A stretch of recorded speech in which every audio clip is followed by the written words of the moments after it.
இருக்கு அப்படின்ற மாதிரி தான் இருக்குது. நம்ம காவேரி வந்துட்டு கண் முழிச்சிட்டாங்க. அது ஒரு நல்ல ஒரு விஷயமாவே நமக்கு வந்து தெரியுது. ஆனால் பார்த்தீங்கன்னா இதில் ஒரு பெரிய ஒரு ட்விஸ்ட்டே வந்து கொண்டு வந்துட்டாங்க. அது என்ன அப்படின்னா நம்ம காவேரிக்கு வந்து ஃபுல்லாகவே வந்துட்டு பார்த்தீங்கன்னா மெமரி லாஸ் ஆயிடுச்சு. இதை பார்க்கும்போது நமக்கே ரொம்ப வந்து கஷ்டமாக இருக்குது. நம்ம பாட்டி வேறு அந்தாண்ட ஒரு பிளான் பண்ணிட்டு இருந்தாங்க. என்னன்னா எப்படியாவது வந்து நம்ம காவேரி வந்து பிரிச்சிடணும், நம்ம விஜயை வந்து தனியாக கூட்டிகிட்டே போயிடணும் அப்படின்னு சொல்லிட்டு ரொம்பவுமே வந்துட்டு வெறித்தனமாக ஒரு வேலையை பார்த்துட்டு இருக்காங்க. இது பார்த்தீங்கன்னா நம்ம கூடவே ராதாமா இருந்தாங்க. காவேரி வந்து முழிச்ச வாட்டி என்ன கேட்குறாங்க அப்படின்னா, எங்கே எங்கள் அப்பா அப்படின்னு கேட்குறாரு. அப்போ ஒரு மாதிரி எல்லாத்துக்கும் ஷாக் ஆகிடுச்சு. நம்ம ராதா வந்து இங்கே யாருன்னு கேட்குறாங்க.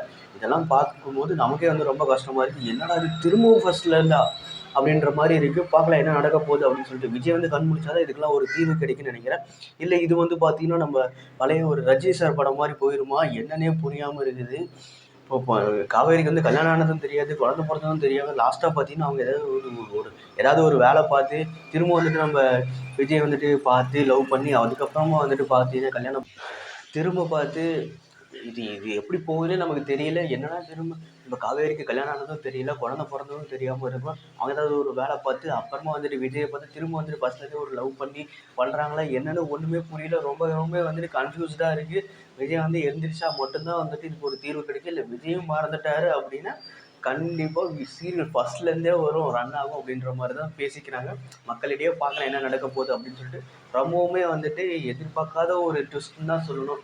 எல்லாருக்குமே தெரியும் ஆக்சிடென்ட் ஆனால் மெமரி லாஸ் ஆகும். ஆனால் எந்த அளவுக்கு மெமரி லாஸ் ஆகும் அப்படின்றது சத்தியமாக எனக்கு தெரியல. ஆனால் பாட்டி அந்தாண்ட வந்து இவ்வளோ ஒரு பிளான் போடுறாங்க. அது கேவலமான ஒரு பிளான். இது சொல்ல போனால் ஏன் இந்த பாட்டிக்கு வந்து இந்த ஒரு கேவலமான ஒரு வேலைன்னு தான் தெரியல.